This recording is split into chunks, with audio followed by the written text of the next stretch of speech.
los eventos más importantes en cuanto a tecnología se refiere, señor. Así es, Jota, y toda nuestra audiencia, como ya habíamos adelantado, estamos muy contentos de poder dar inicio a este año 2019 con nuestro tradicional recorrido y presencia de una semana en Las Vegas, Nevada, participando en el CES 2019. CES es la feria de electrónica de consumo, son las iniciales de Consumer Electronic Show, o el show de la electrónica de consumo, todos los productos que tienen que ver con tecnología aplicada al hogar, a la industria automotriz, a las telecomunicaciones, y por eso es el evento más importante en materia de tecnología. Y nosotros vamos tradicionalmente porque es la más importante oportunidad de nosotros probar los dispositivos y no abordar los temas tecnológicos desde el punto de vista teórico, sino con un conocimiento práctico. Muchos de los dispositivos que luego se van lanzando, no solamente en el año, porque también hay un área de prototipos, lo que se lanzan 5 y 10 años después.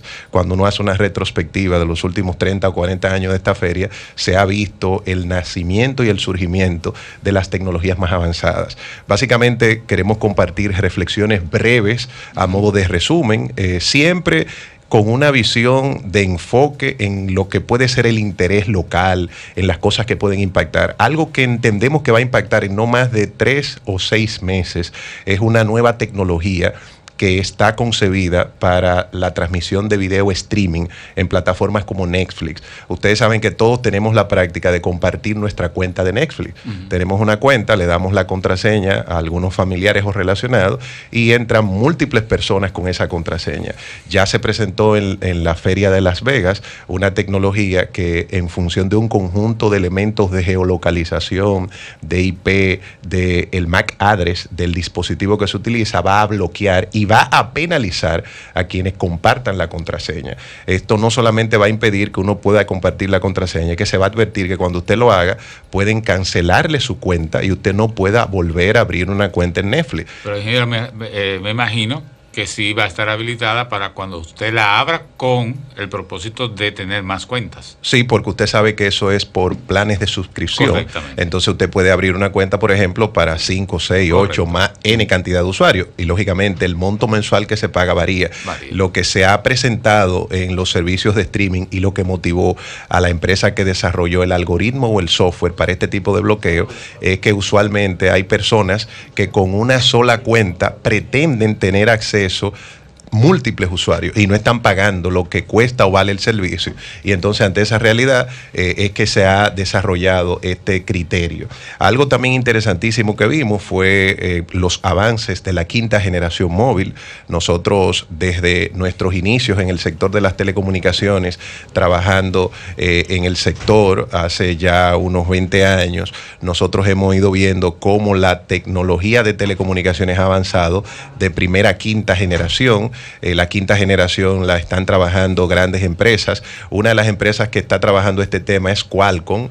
Si tú recuerdas, Jota, usted que es un colega y siempre un ocupado del tema tecnológico, Qualcomm fue la empresa que derivó de una iniciativa militar que desarrolló la comunicación digital en teléfonos celulares.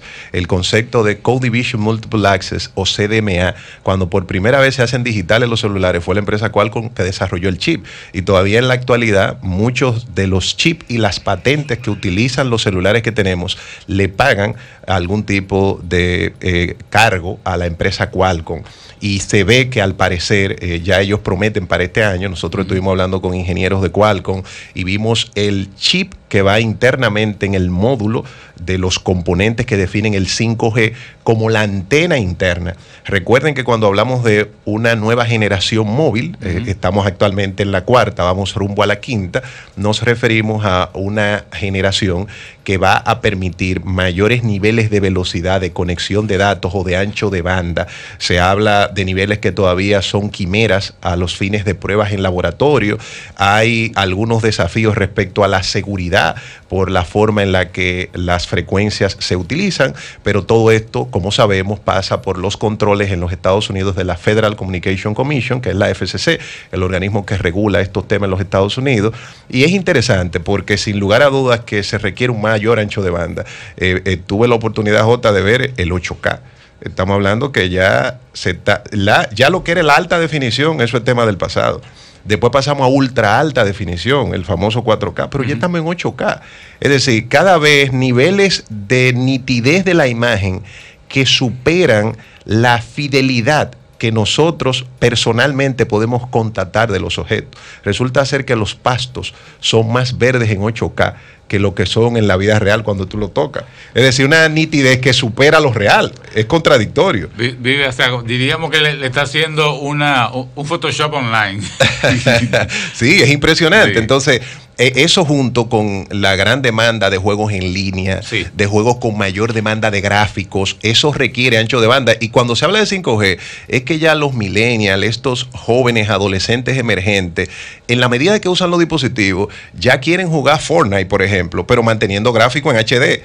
Entonces tiene valor el 5G. A eso yo me iba a referir, ingeniero, cuando mencionó ya el 8K, en el sentido de que en muchos lugares, y digo, no sé si todavía en todo Estados Unidos está ya capacitado para servir imágenes con esa calidad de video, porque creo que aquí todavía no estamos... No, aquí estamos en una fase muy embrionaria. Hasta en los mismos Estados Unidos todavía no es nacional, porque recordemos que cuando hablamos de 8K todavía estamos hablando de un tipo de tecnología en su fase embrionaria, no es masiva, y por lo tanto esa observación que haces es muy certera.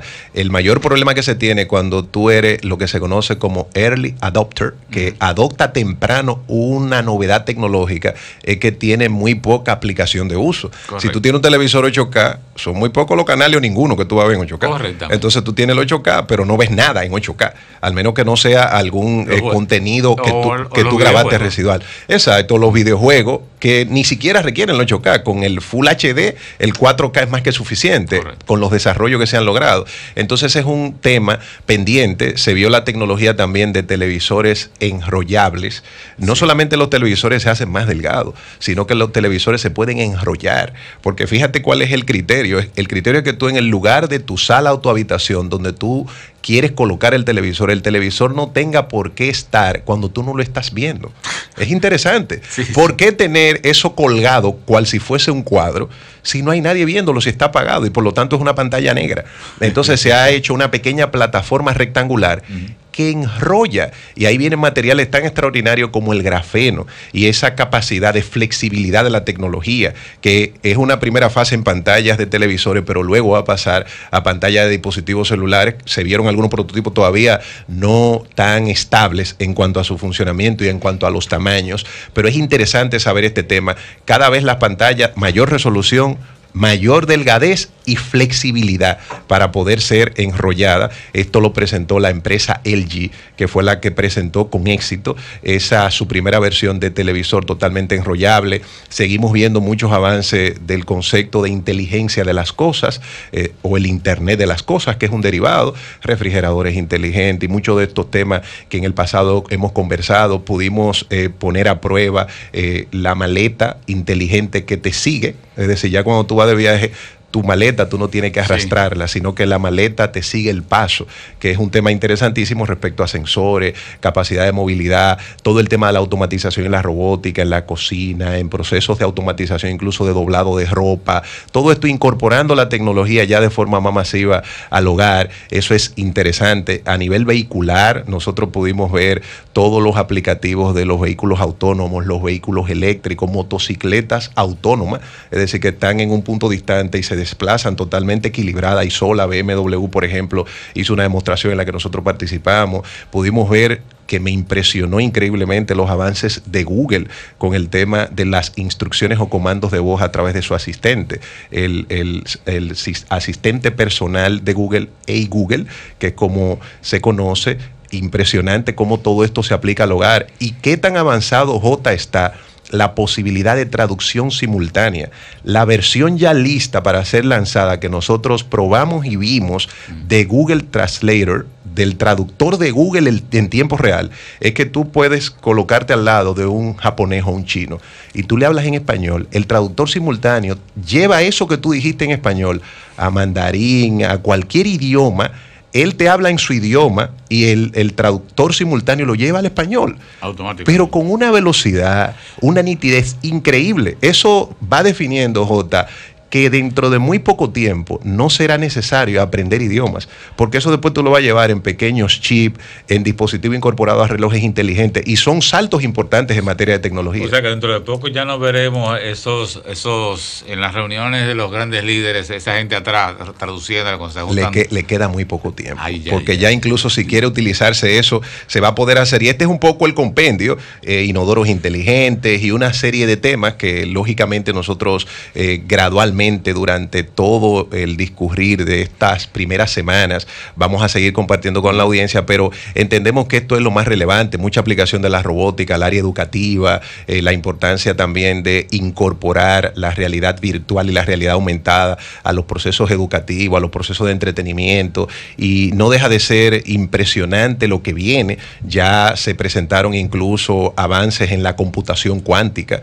El próximo gran paso que se proyecta en el avance de la computación es pasar de la computación de estado sólido, que es como la conocemos, para que la gente en una forma llana lo entienda, cuando hablamos de chip integrados, son chips de estado sólido, cuando se pasó de un transistor de grandes capacidades a uno pequeño integrado en un microchip, ese es el avance de la física de estado sólido aplicado a la electrónica.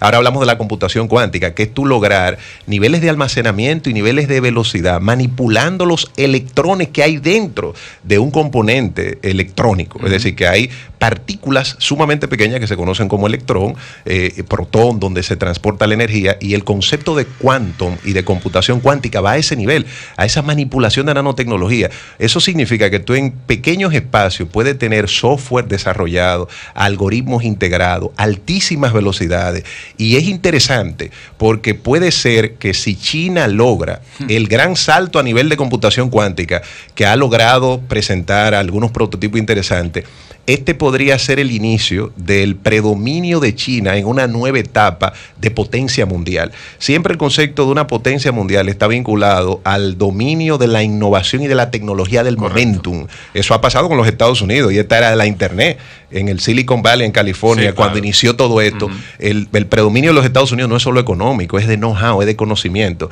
Y entonces ahora China lo vemos muy activo, ya tiene una misión en el lado oscuro de la Luna, el lado que no vemos de la Luna, y han mandado imágenes, ya tienen planificado ir también a Marte, tienen avances en computación cuántica, y creo que ya es una derivación analítica que hacemos que puede darnos una tendencia de cara al futuro de cómo se manejará la hegemonía mundial. Ingeniero, sí, rápidamente se me ocurrió, y no sé si lo puede manejar en pocos minutos, si no lo podemos dejar para más adelante, pero las grandes guerras se retrasaron o le dieron avance a la tecnología. Brillante pregunta, Jota. Yo precisamente... No, Jota siempre ha sido preciso. Es un colega preciso y profundo en sus intervenciones. No me le hagan bullying, por favor.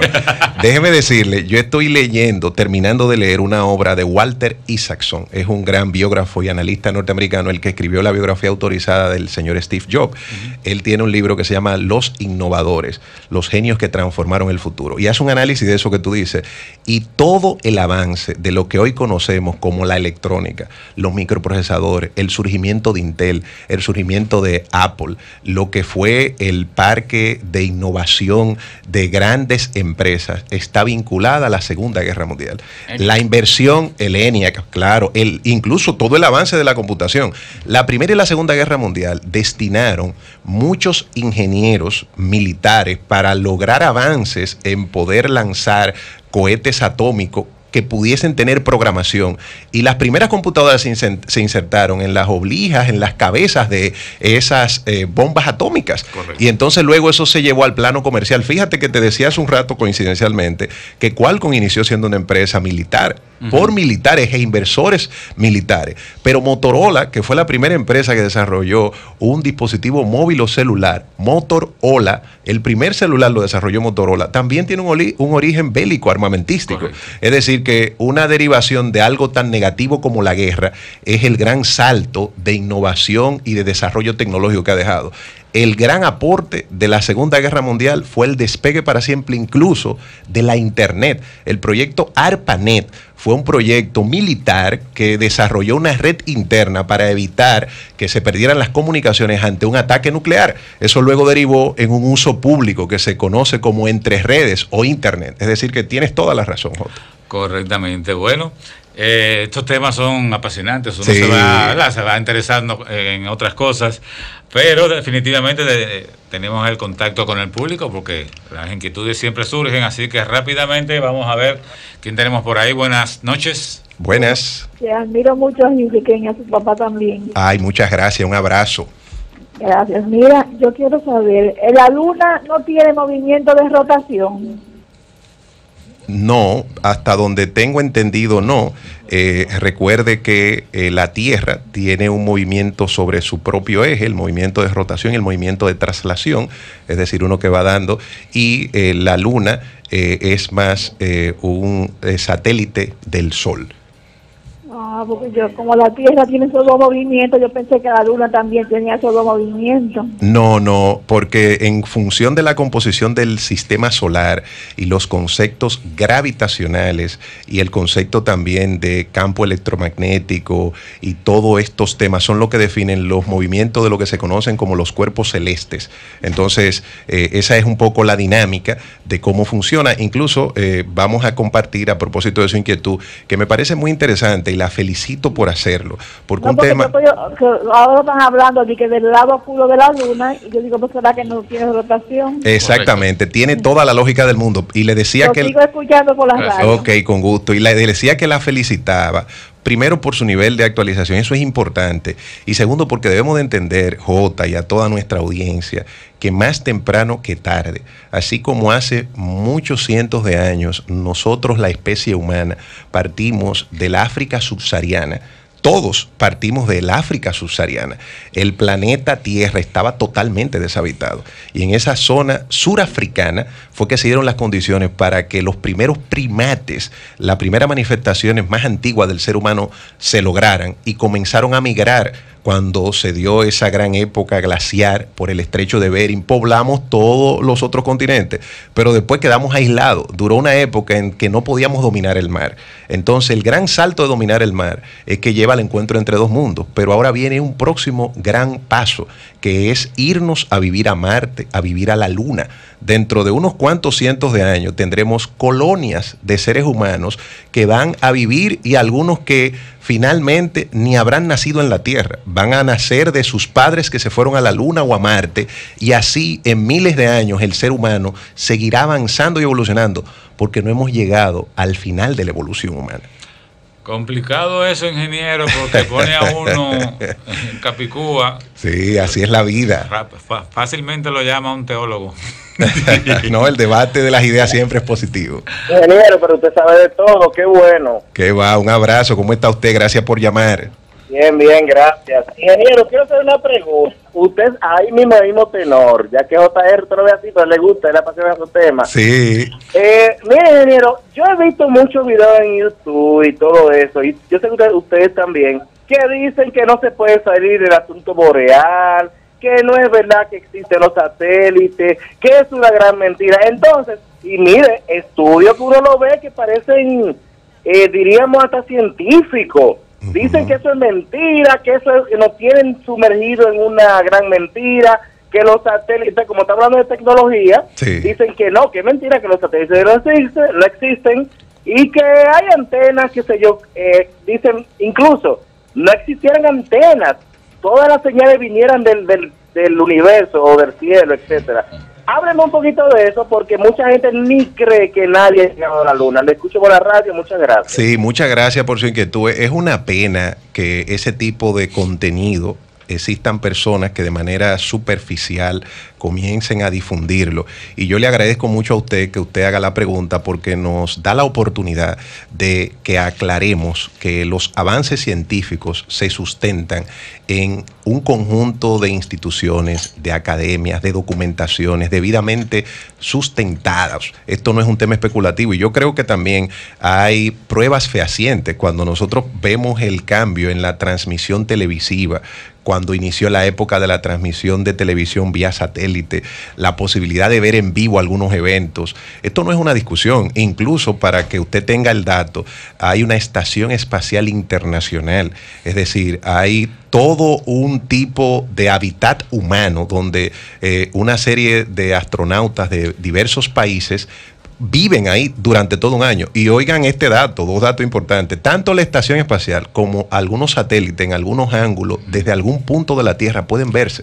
Es decir, que usted lo puede ver, esto está más que comprobado. Y también da mucha pena porque hay temas que no pueden entenderse desde el punto de vista de la lógica teórica contemplativa. Esto es matemática y física. Por ejemplo, Jota, ¿cómo se puede explicar, si no es con matemática y análisis del campo electromagnético, que usted puede enviar un video o una fotografía de forma inalámbrica, que Jota y yo estamos aquí y que yo le envío un video y él lo recibe de mi celular a su celular sin ningún cable que una los dispositivos? Eso es ciencia y yo creo que esto no está en debate.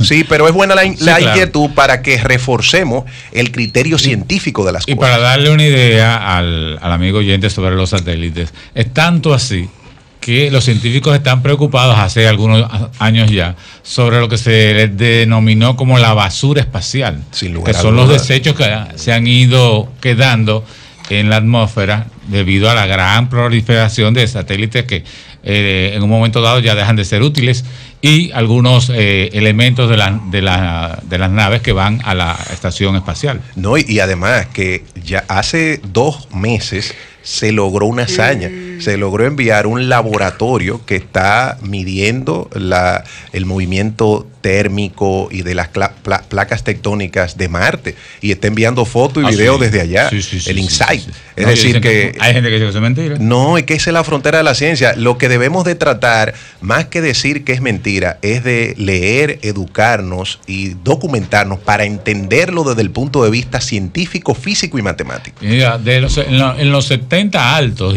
y incluso desde ahí viene esa teoría idea de la conspiración, que es muy típico. Hicieron una película, recuerdo, que se llamaba Capricornio 1, que hablaba que fue todo lo de la luna fue un invento, una película que hicieron en un galpón, algo así, donde hicieron la especie como que esa era la luna y era mentira. Ya hoy incluso los chinos ayer enviaron fotografías del lado oscuro de la luna. Es decir, que vamos a apostar a la ciencia, que Seguro. Es lo que ha ido incrementando la esperanza de vida al nacer, lo que hace posible que pasemos de los caballos a los vehículos, que uno pueda durar hasta 20 horas en un avión. Esos son los avances científicos que hay que valorar. Vamos a ver, ingeniero Morrison, mira cómo está de interesante el panel. Buenas. Buenas. Sí, buenas. Dígame, señor. Solo una aclaración al ingeniero. La luna tiene los mismos movimientos de la Tierra: rotación y traslación. Traslación alrededor de la Tierra, rotación sobre su eje.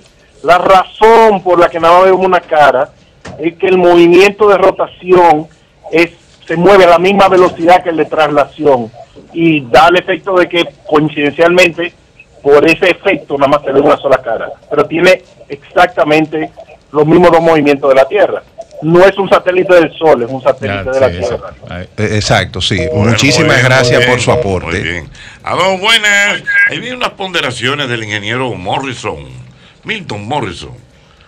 No sé si usted la vio ya. No la he visto. Hoy fue ahora en la tarde. Sí. Ese es mi primo, hijo de mi tío Mateo, Milton Teófilo. Milton Teófilo. Que tiene aspiraciones presidenciales. Y al que nosotros le deseamos, por supuesto, Lógico. La mejor de la suerte. Entendiendo, don Hochi, que nosotros estamos en otras lides.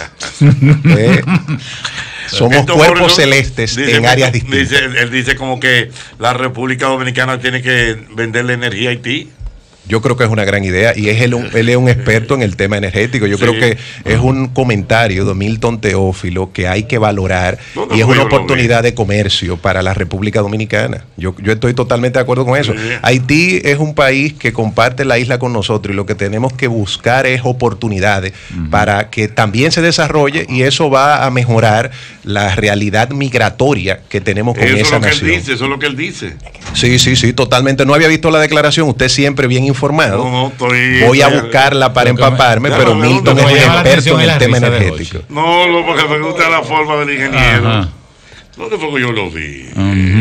Déjame, vamos a buscar. Pero es eso, diciendo como que se le vende energía a Haití. Se puede mejorar mucho el asunto migratorio. Sí, sí, y ese tema también del desarrollo fronterizo binacional que el Grupo Vigini también ha estado promoviendo es muy importante, porque en la medida en que Haití tenga empleo, tenga oportunidades, ellos no van a tener incentivo para dejar su país. Eso es lo que hay que tratar de promover y buscar aquí una vida equilibrada. Mira aquí la noticia, tú la localicé. Dice que el presidente de la organización política País Posible, Milton Morrison, enfatizó que vendiendo la energía Haití se contribuye al progreso de esa nación, lo que repercutiría en un descenso de la inmigración haitiana hacia la República Dominicana. Totalmente de acuerdo. Fíjese que no lo había leído y comparto el criterio de Milton, y como les reitero, es un experto en el tema energético, además un joven y un ciudadano preocupado y ocupado, y eso es lo que lo ha movido a él a participar en la actividad política. Muy a pesar activo, los Morrison están muy activos, o sea, sí, la generación anterior de los Morrison eran más románticos, sí. Los de ahora son más técnicos. Tenemos un mayor sentido de realidad, don Jochi, y un mayor sentido del pragmatismo, de que es en esta generación que hay que hacer los aportes. No, porque los Morrison de antes eran románticos, poetas. La cultura del análisis. Han ido evolucionando. La cultura del análisis. Pero sin lugar a dudas que hicieron su contribución. Y nosotros hemos tratado de avanzar partiendo de ese aporte que ellos hicieron, tanto mi tío Mateo, mi padre Ramón, mi tío Heriberto y todos ellos. Muy bien. Gracias, ingeniero Morrison, gracias por a usted. su participación. Nos vemos el próximo lunes. En este programa, El Mismo Golpe.